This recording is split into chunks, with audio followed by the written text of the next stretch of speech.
Who's in the box? Oh, what's in the box?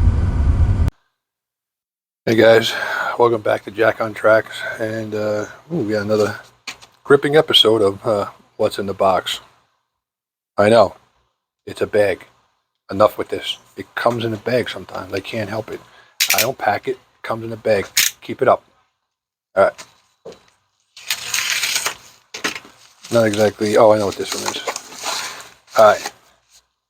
I picked up two of these because, as you know, we're doing the fast track layouts of the HO scale. This is a dual gauge, and I needed something to check out my my conduciveness with the dual gauging. Make sure my narrow gauge stuff was in spec. So let's check it out. There it goes.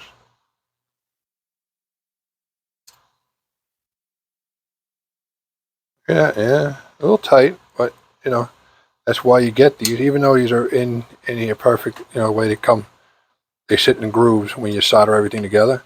You still could be a little bit out because there is a tad of wiggle room in there, and obviously I tatted it tight.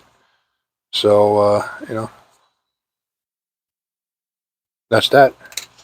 So that's what we got today on Jack on Tracks. I know I say buy local, but sometimes I can't get stuff local. So thanks for watching. Like and subscribe. Once again, catch you later.